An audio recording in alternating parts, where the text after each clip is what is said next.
everyone, and welcome back. We today are going to be doing we're going to be starting 2.5 of post ARR. My goal is to just finish ARR already. Guys, I'm going to let you in on a little secret. I've been playing since July of last year, and I have not made it through ARR this with this character yet. So I think it's time. It's way overdue, so we're gonna just blast through. We're gonna get this done, and then we're almost done with like all of this stuff. As you can see, I'm finally getting to tanks and all of this good stuff here. This needs to be done, this needs to be done, this needs to be done. But yeah, all of those playthroughs are gonna be up here pretty soon, hopefully. I've been working on editing my back stock of videos. I know I've finally caught up to all the YouTube videos I had scheduled back in January. I had like blasted through a ton of stuff and set it all up for March, and then or not March, for April, and I finally caught up to that backlog, and so now I'm like scrambling to get more out there. But yeah, it's time to finish ARR, and it's time to get into Heaven's Ward and the rest of this game, because I want to experience the rest of this game. Anyway, let's go.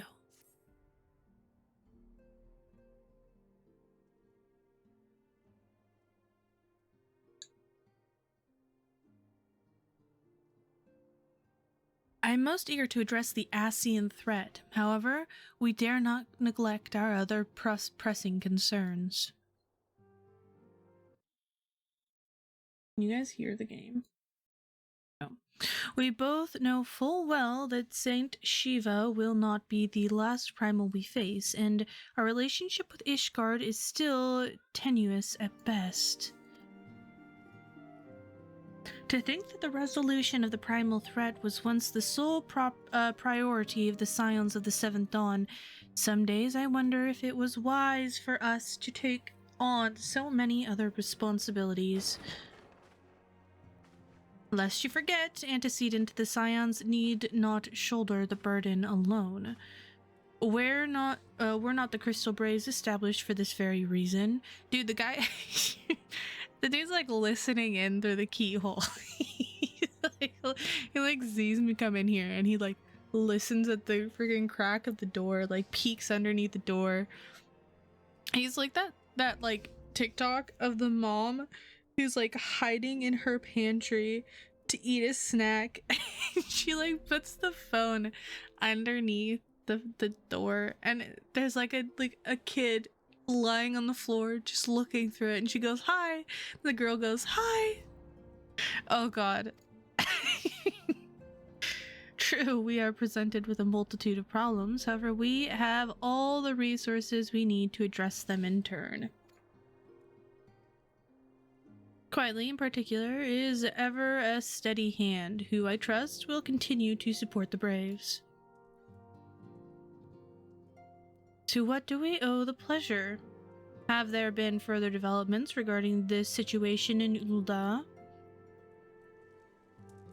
As expected, the Immortal Flames have been struggling to cope with the revelation that one of their highest-ranking officers was a Garlean agent. Suffice it to say, Teleji Adeleji and his monetarist ilk have wasted no time in attempting to turn the situation to their advantage.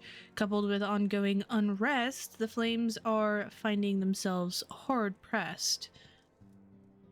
Plainly, General Raubon needs our help, and I will direct the Crystal Braves to offer what support they can. If I am to stay abreast of the latest developments and issue effective orders, however, I cannot afford to waste time traveling back and forth. And so, for the foreseeable future, I think it would be best if I were to remain in Ul'dah, unless you have an objection. None whatsoever. We have matters here well in hand. Moonbrida's research is proceeding as planned. So she tells me, though I am not familiar with the details. Uranger is poring over his tomes at the Waking Sand, and the others are contributing in their own ways. Alas, the key problem, how to form an ethereal blade at will, remains unsolved. Nevertheless, it is only a matter of time. Quietly, while we focus on that task, perhaps you can assist Elfinod in his braves with theirs.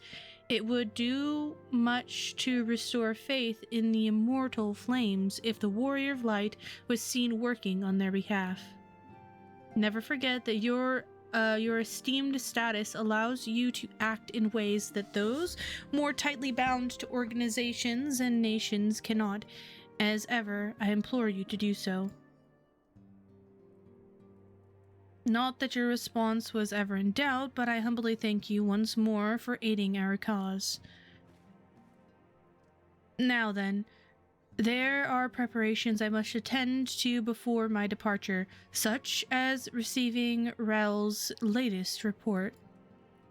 He has proven to be quite skilled at gathering information others wish kept secret, hence why I placed him under my direct command and ordered him to investigate the Uldian riots. When you are finished here, join me outside.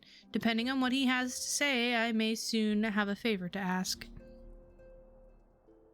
If there are any developments on our front, I shall inform you at once in the usual fashion.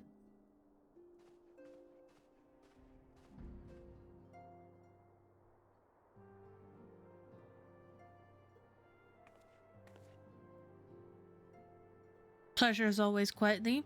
You'll be escorting the commander to Ul'dah, I take it? Actually, I had another task in mind for her. If you would be so kind as to repeat your report to her, for her benefit. Right then.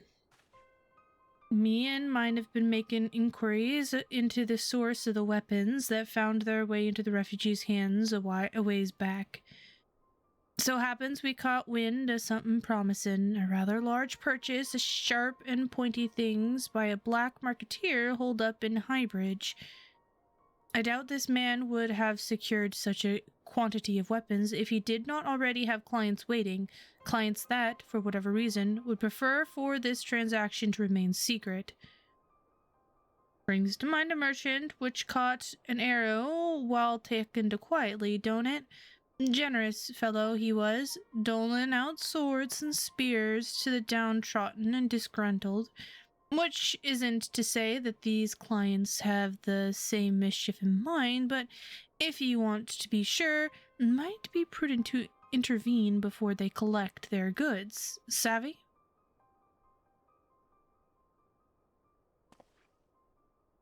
Seizing the weapons before they fall into the wrong hands would be for the best. However, if we strike at the appointed hour, we might capture the black marketeer as well as his clients. What say you, quietly?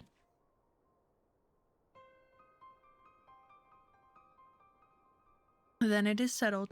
Rendezvous with Captain Ilbert at Highbridge and intervene when the exchange takes place. Now then, if you would excuse me, I must leave for Ul'dah. I expect good tidings. How old is Elfinod? He's like, what, 15? 16? Don't you think he's a little young to be commanding an army? Or whatever? like a little young. But then again, to be honest, in history, most of the people who we thought were like older because of society's age groups right now were not actually that old. Like the life expectancy of people a long time ago were less. But then again, like, are we saying that Eorzea has like a low life expectancy for like life age? Quietly. My scouts have been keeping an eye on the black marketeers. It would seem that his guests have arrived. It would also seem that he has hired more than a few men to stand guard. Common thugs of no consequence, but they nevertheless pose a threat. Even so, I feel compelled to apologize. This is far beneath a woman of your standing, and Commander Levier needn't have dispatched you hither. But powerful men ever have need of loyal, able-bodied friends. Having found one in you, 'tis only natural that he would come to rely upon you without hesitation.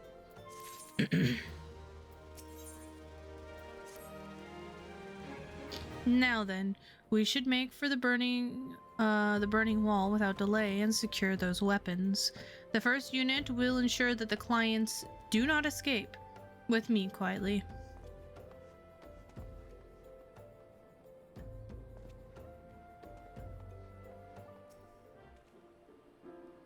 I spy the one man, but there is sure to be others.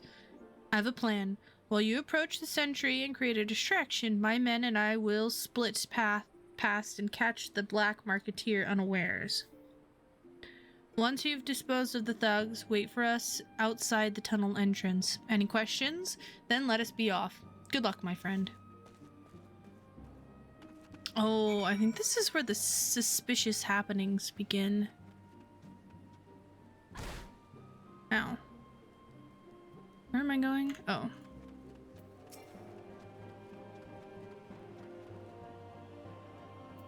Hi. Who goes there? An adventurer? Damned fool, you should have never come here.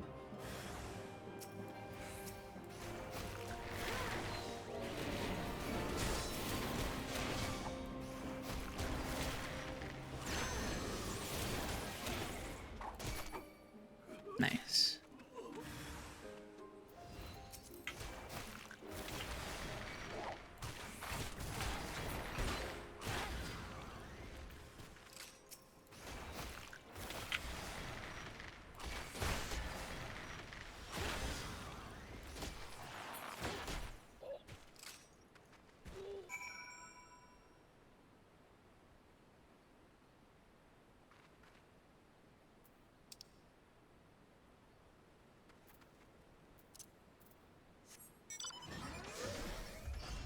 Down, up. Look how cute they are. Look at them shake their little butts.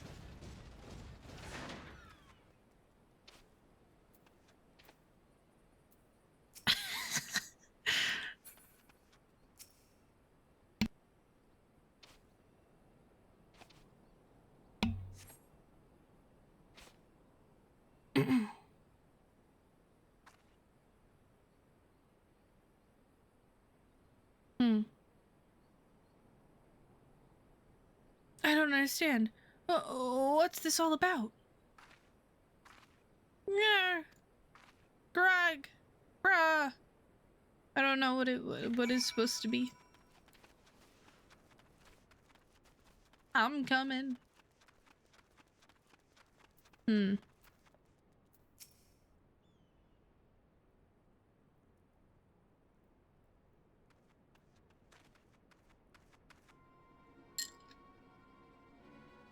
As you can see, this is a fine mess. When I tried to restrain him, he drew a hidden blade and lashed out. But before I could disarm him, one of my subordinates panicked, and this is the result. How foolish of me to underestimate the bastard, and to bring in an inexperienced recruit. Commander Levier will be most disappointed. Damn it, a golden opportunity wasted. As for the clients, though we know not how, they slipped past our perimeter. At present, the first is currently tracking a party of dusk-white sellswords who we suspect may be them. Would that we could have enlisted the aid of the immortal flames or the brass blades. Alas, we're here to aid them. They're in no position to aid us. Well, at the very least, we have secured the weapons, yet even that accomplishment is lacking, for the information we received indicated a massive shipment. This is anything but.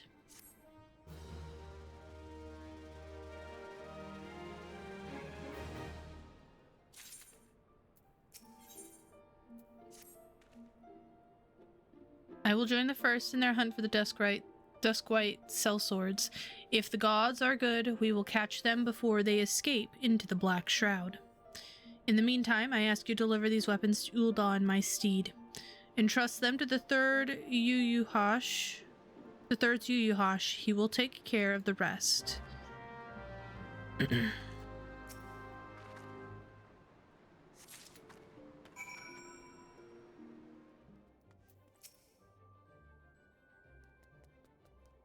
Warrior of Light. I have a reliable friend to the Crystal Braves. You have my deepest thanks for your assistance in Quarthus. Now, what brings you to us this day?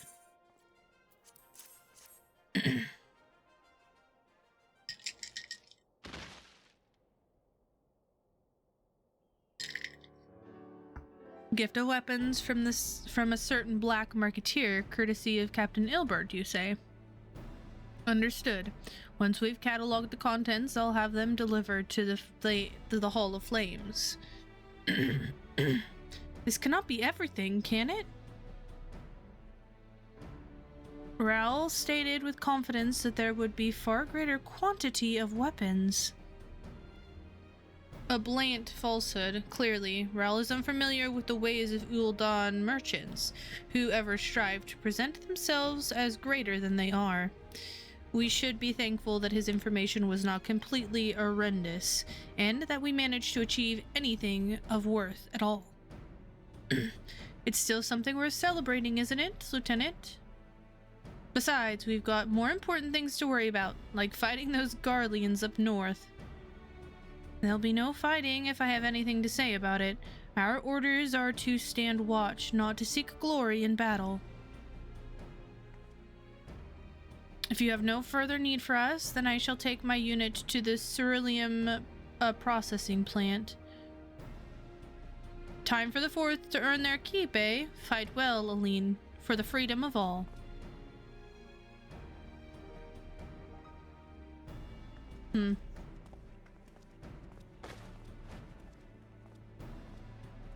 Excellent work as always, my friend. Rest assured that the Immortal Flames will hear of your contribution until we meet again.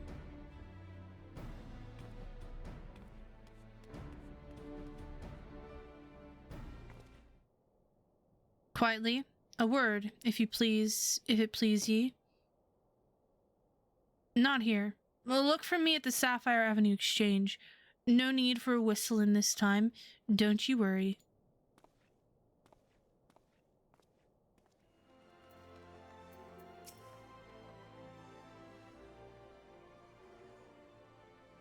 Thanks for indulging me request.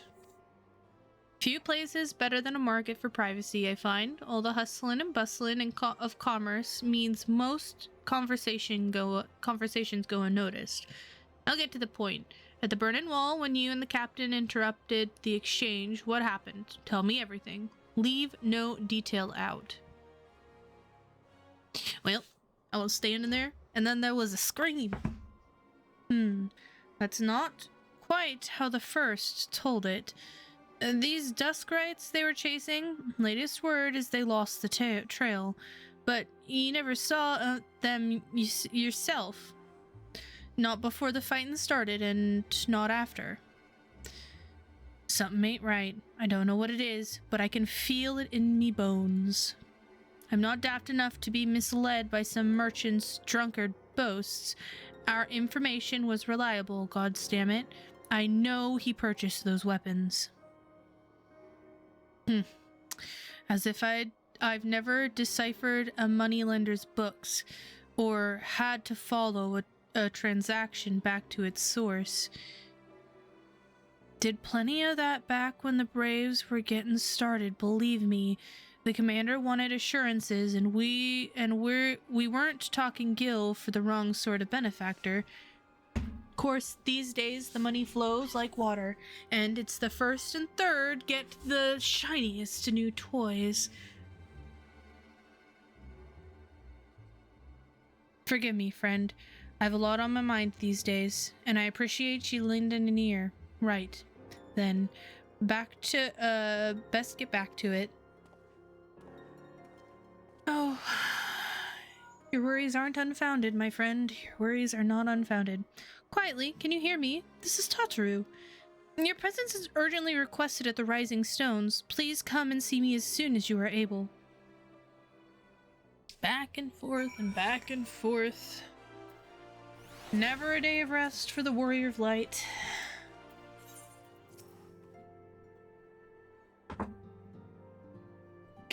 Thank you for coming so quietly. We've a guest from Ishgard who wishes to speak with you. A most undetermined lady by all indications.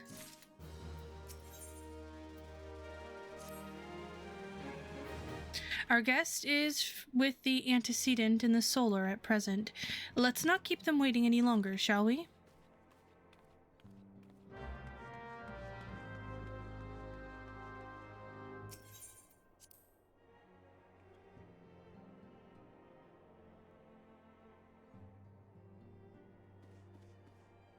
Lucia! Lucia's pretty cool. We have a guest from Ishgard who wishes to speak with you. It's voice acted. I believe the two of you have met. We have.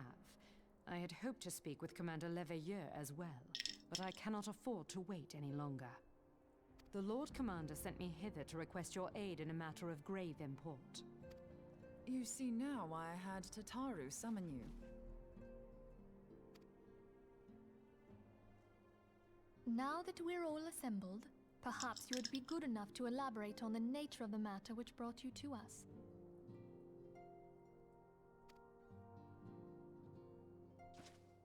The Observatorium's astrologians have sounded the alarm. Last night, the Dragonstar burned with an intensity not seen in 15 summers.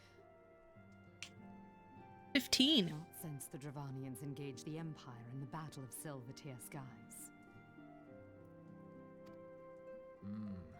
The northern sky doth burn full bright upon the Wormlord's call. The red behemoth beckoneth, and flame consumeth all. Oh, you're on Jay. Lord Kirthenrime, aye. The brightening of the Dragonstar is said to accompany the roar of a great worm. The astrologians believe that it was Midgardsormr himself who cried out on this occasion. Well, After an he's absence pissed. of centuries, the King of Kings did return to lead his kind against the might of Garlemald. Only to fall in his duel with the Agrius, proud flagship of the Garlean fleet. Devoid of life, his corpse remaineth entwined about the Magitech monstrosity even unto this day. A Realm has the right of it. Whatever this alteration in the Dragonstar portends, the Great Worm has shown no sign of life. Tataru, have the Domans reported aught out of the ordinary?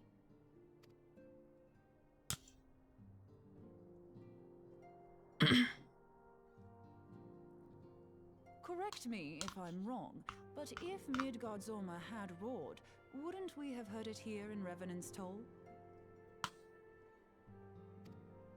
Roar is but a figure of speech. Dravanians can communicate in ways beyond our ken.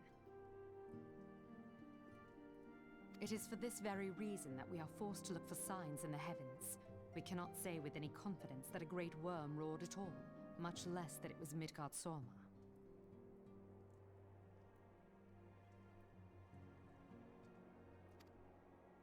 Only by directly examining the Keeper of the Lake can we be certain. However, it will take too long to gain the Holy See's approval to dispatch the Temple Knights.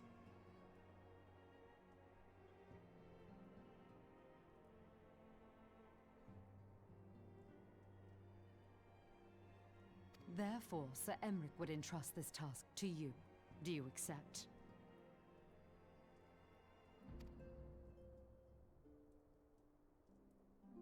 We knew you would not disappoint us. Now, if you would excuse me, I must return and assist the Lord Commander. We have precious little time to prepare.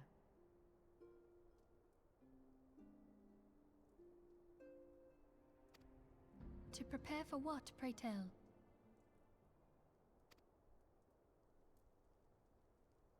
When a great worm roars, his brethren cannot choose but answer. We prepare for battle.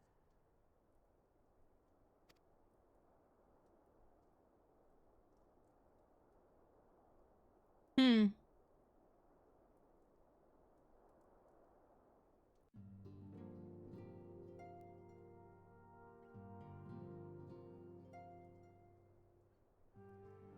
Forgive me if I state aught but which you already know, but I wasn't sure that you understand the nature of your destination. As Uranger stated, what we now call the Keeper of the Lake is the wreckage of the Ingerus, former flagship of the Imperial fleet, and the corpse of the worm responsible for its destruction. 15 years ago, at this next step in his campaign to subject Eorzea, Gaius von Belsar attempted to seize control of Mordana. So massive was his force that all thought his victory a foregone conclusion. But an unlikely ally came to Eorzea's aid that day. Midgard Summa, legendary guardian of Silver Tear Falls, burst forth from beneath the waters of the lake and led a host of dragons against the Garlean airships overhead. In what would later become known as the Battle of Silver Tear Skies, the Great Worm felled countless airships before engaging the Argus. In the ensuing struggle, the flagship's Ceruleum engines failed, and it tumbled into the lake below. Yet this victory came at great cost, for the explosion which followed claimed the life of the Great Worm as well. That same explosion transformed Silvertear Falls into the desolate wasteland it is today, draining the lake of its waters and crystallizing ether for realms around it. Yet, the remnants of the lake remains, and at its center a constant reminder of that fateful day long ago. In accordance with Sir Emmerich's wishes, our Doman allies have been standing watch over the Keeper of the Lake. It would be wise to speak with them before investigating the wreckage yourself. Be careful, my friend. We know not what dangers await you within. Now then, let us not neglect our own tasks. There is much to be done, and precious little time to do it.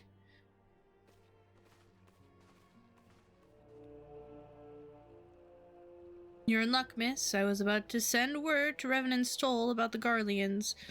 Of late, it seems small airships, likely from Castrum Sentry, come and go from the Keeper of the Lake, though I cannot say for certain at this distance. I believe they may be salvaging something from within the wreckage. The Castrum's supply lines have been cut for some time, and I'd wager they're desperately in need of spare parts and other equipment.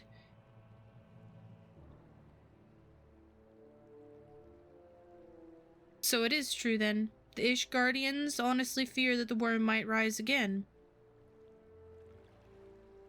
Well, from here, that seems rather unlikely, but if it's assurances they want, you've no choice but to inspect the corpse in its entry. Easier said than done, given the creatures which inhabit the wreckage, and aforementioned Garleans who won't take kindly to your presence. They're sure to fire upon an airship, so I'd advise a more stealthy approach. Take this boat and a few of your comrades to the base of the Argus, then climb to the top. That's the only viable approach, I'd say. Keeper of the Lake, now accessible. Nice.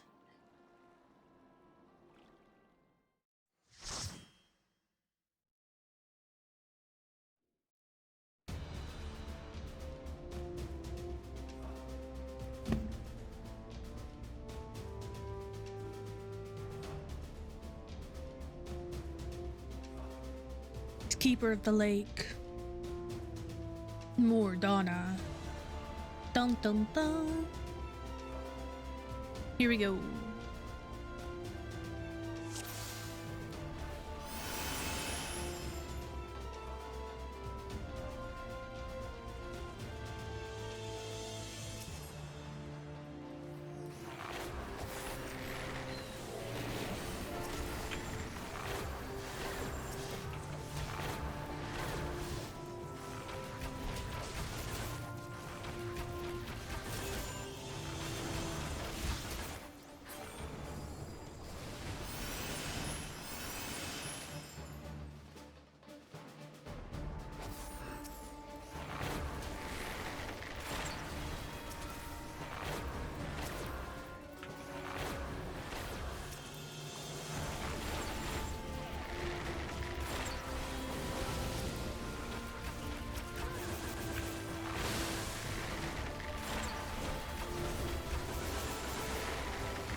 Oops.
Who treadeth now upon my bones, Ooh. and waketh me from slumber sweet?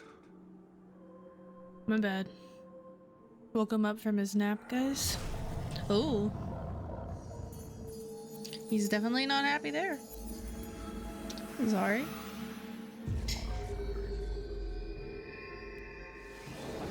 Thou hast forgotten the face of thy lord. Remember, mortal, and fear me.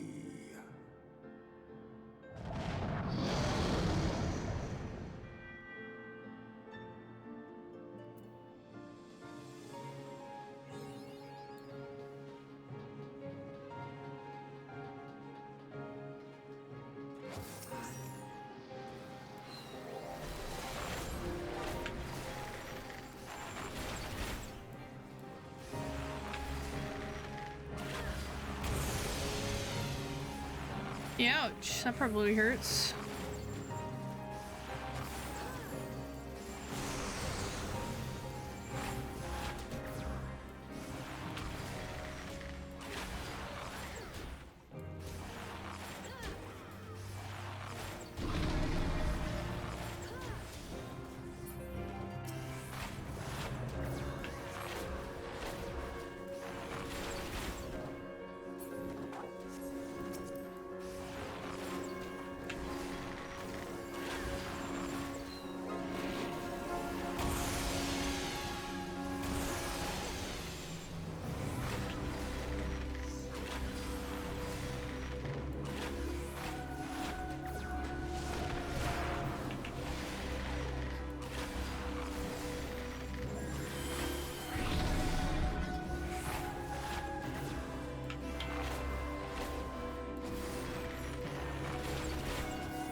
Hmm.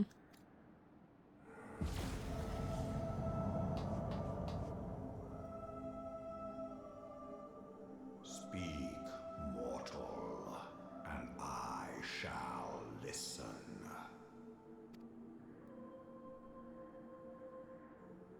Guided by a star. My people have heard the song. Ishgard shall burn. Sons must answer for their father's misdeeds. Hmm. We do not forget. We do not forgive. So he's pissed. 7 children did I sire. One now singeth of retribution. I rise to join in the chorus. Thou art powerless to silence us, mortal. Yet thou shalt not live to labor in vain. Thy reprieve is at an end. Oh? Trickery is thy shield. This frail, ignoble creature is not gifted, but chosen. Hearken to me, Hydaelyn. I remember, and I consent. Fear not, mortal. I shall not harm thee.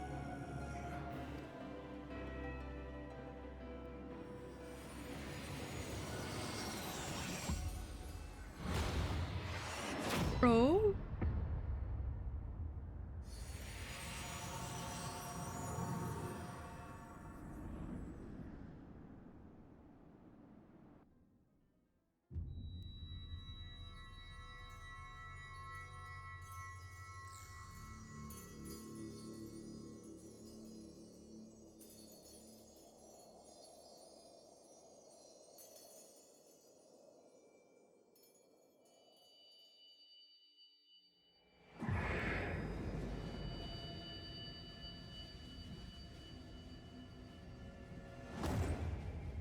Oh.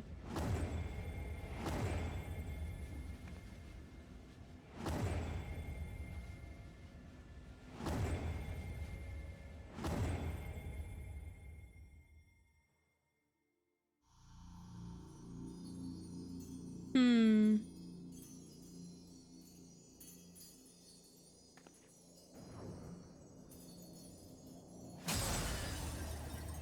Well, that's not good.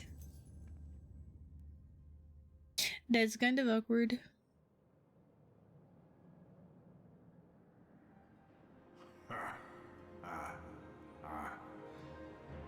Mayhap thou thinkest me an oath breaker. And technically, he didn't harm us. Thou art mistaken. If thou comest to harm, it shall be by another's hand, not mine.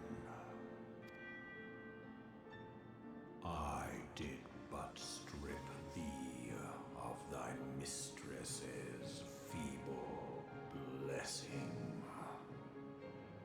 Thou didst profit much by her grace, but no more.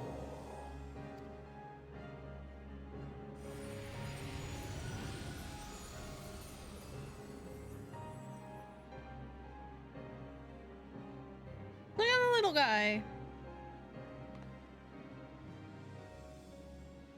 The covenant binds me to thee.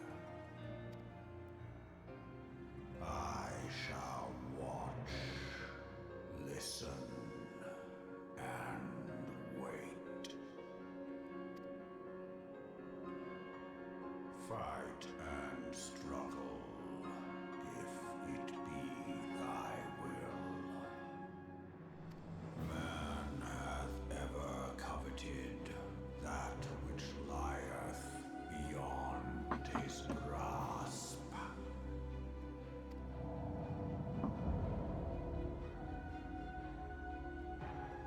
I drink of her body, and thence doth mine own find new life. When it hath grown whole, the loyal and penitent shall rejoice. The dragon song heraldeth a beginning and an end.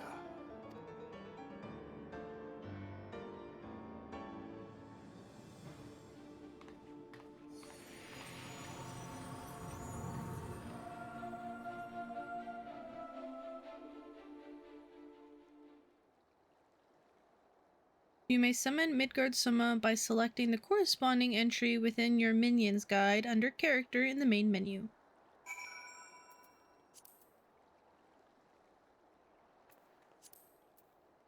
Minion... Where is Mr. Soma? Ah.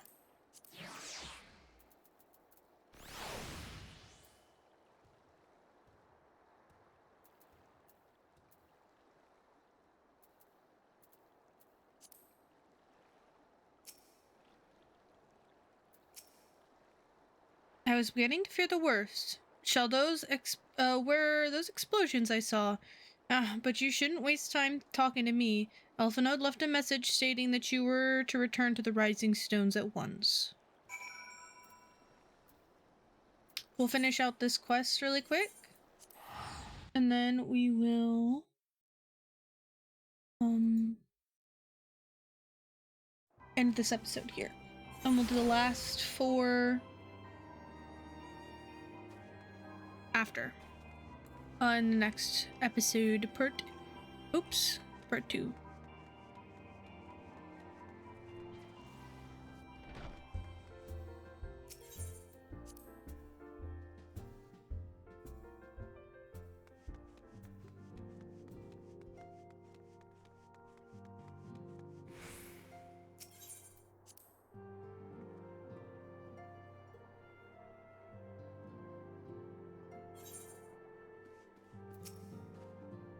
Praise the 12 that you are hale and whole. I came as soon as Minfilia informed me of Sir Emmeric's request. You have completed your investigation of the Keeper of the Lake, I take it. Then I would hear your report.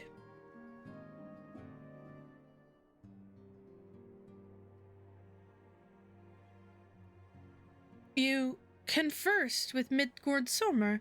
Midgard Sormer. Blip, blip, blip, blip. Okay. I swear, were anyone else to make such a claim, I would regard it with considerable skepticism. And we are to understand that the Worm Lord did not perish, and has, in sooth, lain dormant these past 15 years. Less a resurrection and more a rejuvenation for he who dwelleth in eternity, years passing as moments. Though his words were ambiguous at times, one statement left little room for interpretation. My people have heard the song, Ishgard shall burn. Clearly an attack is imminent. We must share this information with Sir Emmerich immediately. However, we dare not divulge your conversation with Midgard Sommer in its entirety. To even acknowledge that you heard the voice of a Dravanian is a grave but necessary risk. Lest we forget, men have been executed as heretics for declaring as such. For your own protection and for the sake of our tenuous relations with Ishgard, the truth cannot leave this room.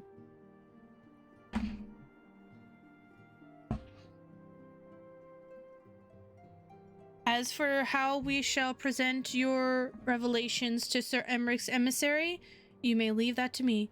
Pray remain here for now.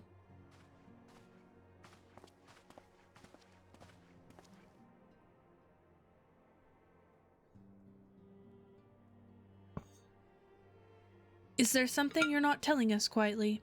You seem different somehow. 'Tis almost as if you are missing something. Something important. Well, 'twas for Fend. Midgard Summer stripped you of your blessing of light. Are you all right? How do you feel? I see. It's a relief to hear you are otherwise unharmed. It beggars belief that any being could possess the power to deprive you of her blessing. Midgard Summer made mention of a covenant, did he not? One of the ancient myths regarding Silvertear Falls states that when the waters came into existence, so too did the great worm.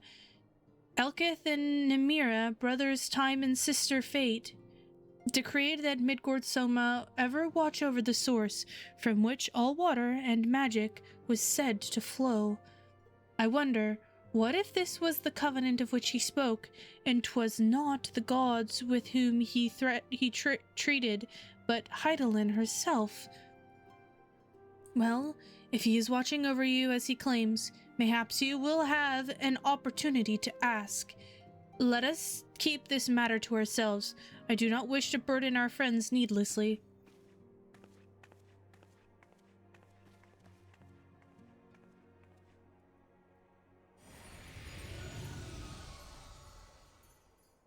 Oh, hey. Art thou a pawn or a master of thy fate? What thou hast wrought by thy own hands, mortal.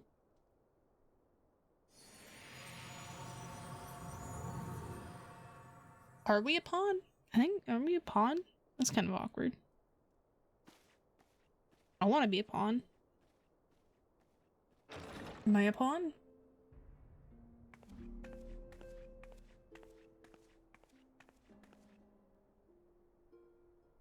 My friend, I can scarce believe it. You confronted the Worm Lord and lived to tell the tale. That's one way to put it. I did live. I give thanks to Helone for your preservation. It is our sole cause for gladness. Your encounter with the Keeper of the Lake served to confirm our fears. A great worm has roared, and it makes little difference if it was one of the two in Eorzea or any other. The Dravanians are coming. I am told that Ishgard has magical defenses against Dravanian attack, though I am not privy to their exact nature.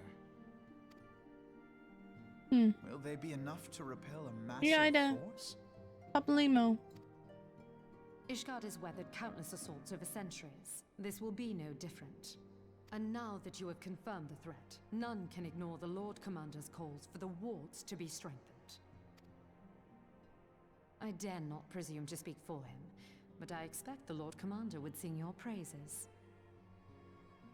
I must away, but we shall meet again soon.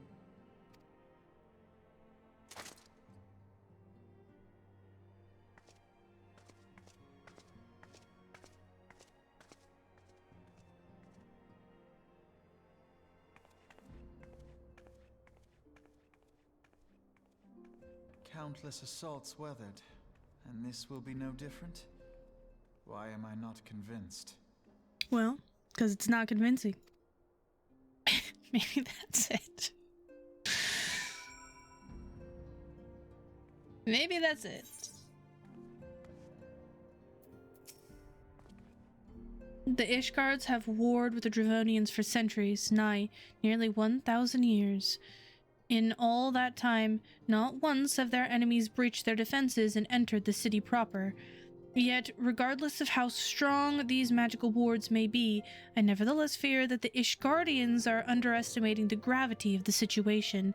Though it is not Midgard Summer who roared, a call to arms by one of the first brood cannot be ignored. Until such time as they choose to request our aid, however, we can do naught but observe the situation at a distance and pray that our fears are unfounded. Nice. Alright. This is gonna be the end of this one. In the next one, we're going to do Ether on Demand on the counter-offensive and uninvited Ascian, and I'm not going to say the last one because it might be a spoiler for people.